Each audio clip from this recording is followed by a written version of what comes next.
Hola, en este video vamos a recopilar unas pequeñas recomendaciones para que puedan implementar la Open, la Read, la Write y la Close. Todas las llamadas que nos están quedando pendientes antes de implementar multitarea de Nachos.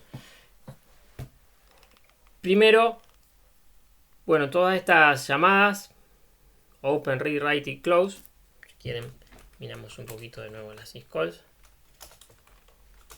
Lo tengo abierto en otro lado. Aquí. Open, por ejemplo.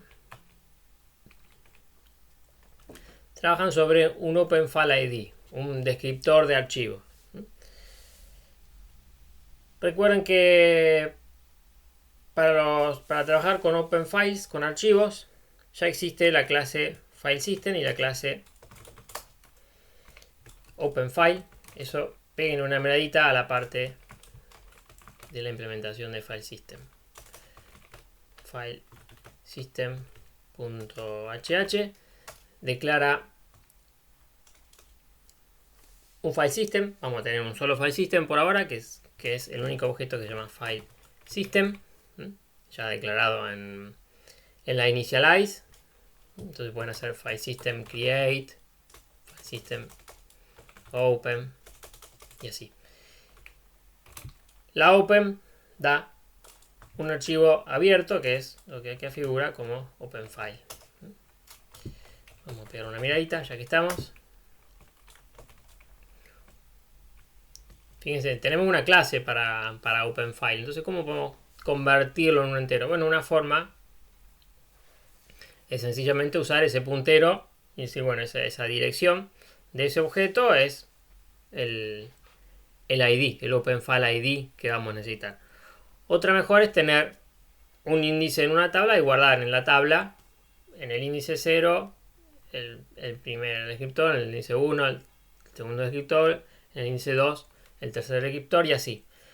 Con una salvedad, los descriptores 0 y 1, recuerden, son para la consola. Así que vamos a empezar desde el descriptor 2, en el segundo elemento de una tabla que ya vamos a ver cómo lo hacemos.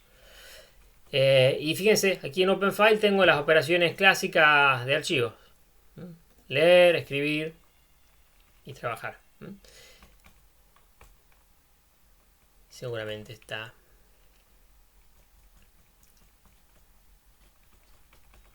write length.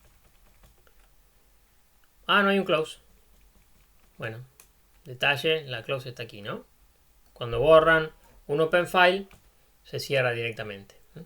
Esto de nuevo, en la parte de useprog, es porque estamos con el file system stack, que es básicamente usar el file system de Linux. Más adelante usaremos el sistema de archivo de Nachos sobre un disco simulado. Por ahora usamos esto que directamente trabaja sobre los archivos. Si quieren, fíjense. Bueno, no la vamos a ver aquí tan fácil. Por ejemplo, este write file está en machine, en un archivo que sirve para dependencias. Pero no quiero irme del tema. Pero básicamente esto termina escribiendo en un archivo de Unix común. Esto termina leyendo un archivo de Unix común y el mismo la open. Bien. Hecho eso, bueno, que pueden usar como una tabla. Bueno, ya tienen implementado, gracias a Mariano, una clase tabla que permite guardar cualquier cosa, así que pueden usarla para tablas de procesos, para tablas de descriptores de archivo, para tablas de lo que sea. Así que aquí está, es un tipo template, así que pueden definir tablas de lo que quieran, como las listas, ¿no? Recuerden que podíamos tener listas de enteros o listas de semáforos o listas de lo que sea. Bueno, lo mismo podemos hacer con las tablas. Las operaciones son sencillas. Peguen una mirada. Así que ya no necesitan implementar una tabla, ya la tienen implementada. Lo único que tienen que hacer es usarla. ¿Cuántas tablas van a necesitar? Bueno, cada proceso va a tener sus archivos abiertos. Ustedes deciden si la quieren poner dentro del hilo de la clase hilo o dentro de la clase address space. Pueden decidir alguna de las dos y por qué también está bueno pensarlo. por qué en una o por qué en la otra. Pero importante que, bueno, cada proceso a nivel de Nachos va a tener su tabla de archivos abiertos. ¿Por qué? Porque cada proceso puede tener distintos archivos abiertos. Y bueno, y las entradas 0 y 1 no las vamos a usar porque van a ser la consola. Entonces, cuando me pidan escribir en el descriptor 1, voy a tener que en realidad escribir en la consola. O sea, podría ser printf. Bueno, en realidad no vamos a usar printf. Vamos a usar la consola simulada de Nachos, que está en la clase console dentro de machine. Pero, sin entrar en tantos detalles, les quiero mostrar cómo se usa directamente. En el main, dentro de la parte de programas de usuario, hay una opción que es "-tc", que es probar la consola. Si la buscamos más abajo, "-tc", bueno, permite tomar argumentos, que son los nombres de los archivos, que serían la entrada estándar y la salida estándar, pero por defecto lee del teclado y escribe en la pantalla, ¿no? Y bien, entonces, si no le pasaron ningún otro argumento, se llama esta función console test. Si no, también se llama console test, pero pasándole como argumentos los archivos que yo quiero que tome como entrada estándar. Esta console test está también aquí en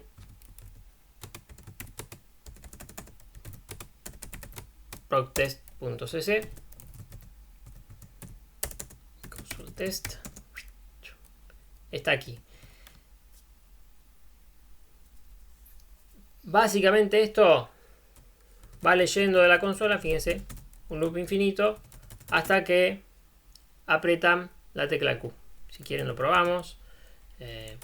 .nachos -tc, test console. Va leyendo. Encontró la Q en algún momento y ahí donde encontró la Q terminó y dice machine halting. Obviamente esto, como lee de la entrada cosida que se llama de Unix, hasta que no le dé enter, Nachos no va a recibir la entrada. Pero fíjense, la fue imprimiendo y terminó cuando leyó la Q.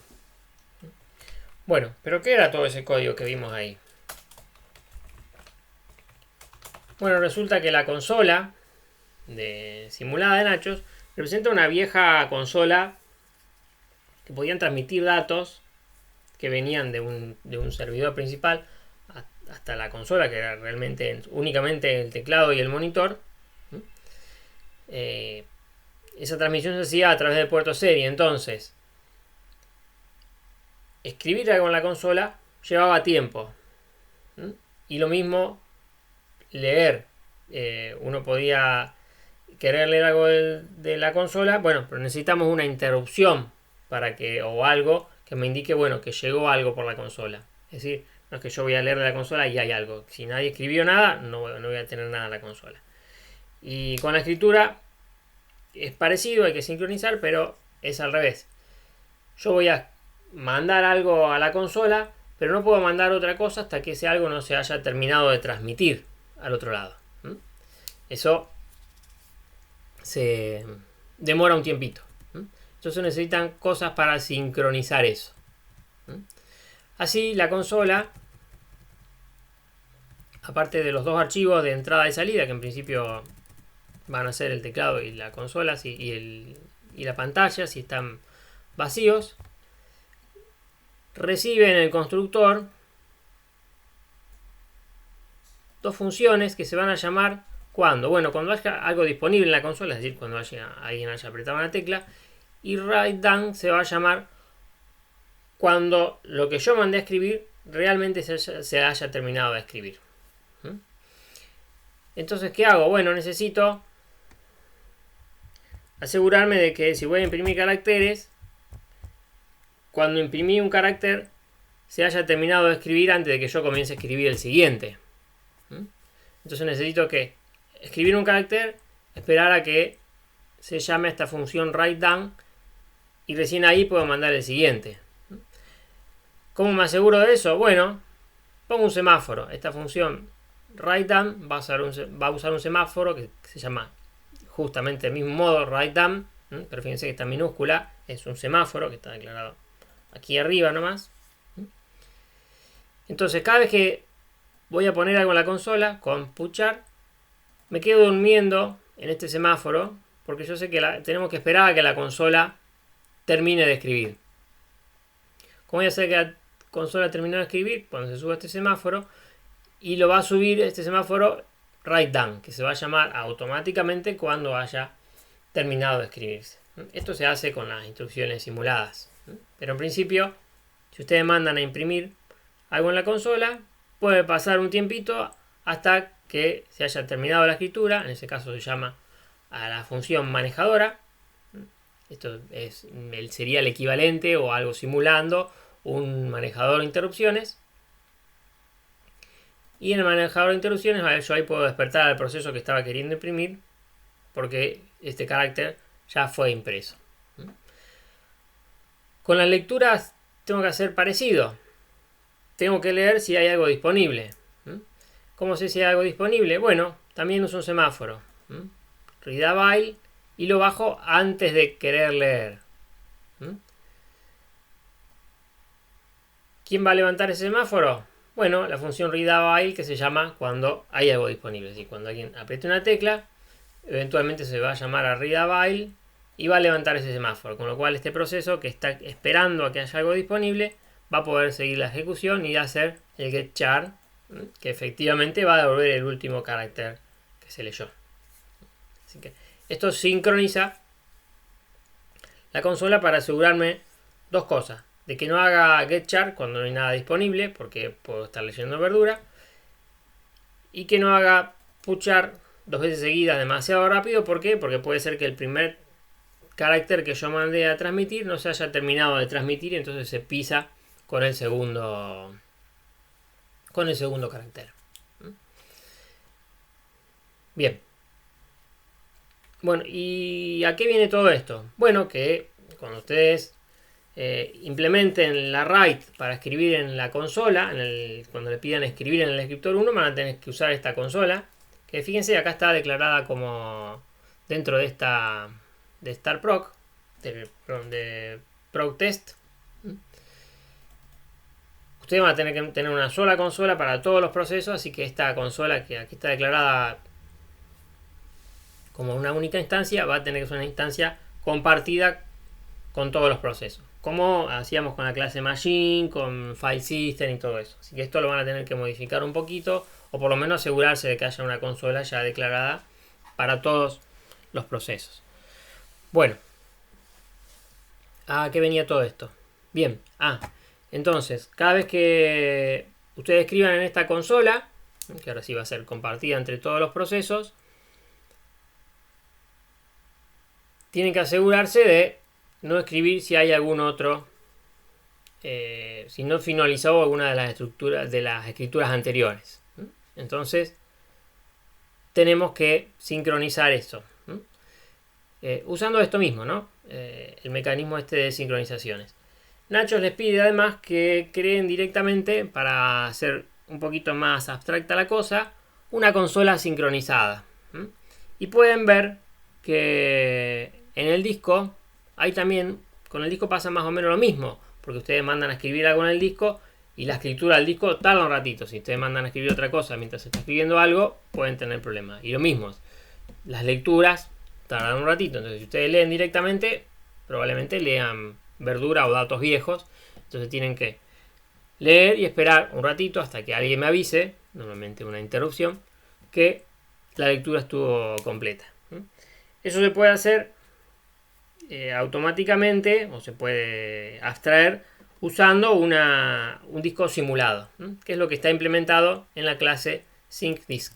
Se escribe así, SyncDisk, si no me equivoco, en File System también, en el directorio File System. Así que bueno, pueden tomar esa como modelo. De hecho, es una buena sugerencia. Tómenla como modelo para implementar la consola sincronizada. Y usen una consola sincronizada. También tendrán que hacer una sola consola sincronizada global, para acceder a la consola y se evitan todos estos problemas de concurrencia. Bien. Esto por el lado de la consola.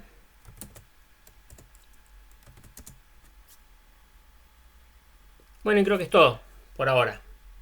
En otro video vamos a ver cómo podemos crear distintos procesos ya a nivel de usuario. Hasta la próxima.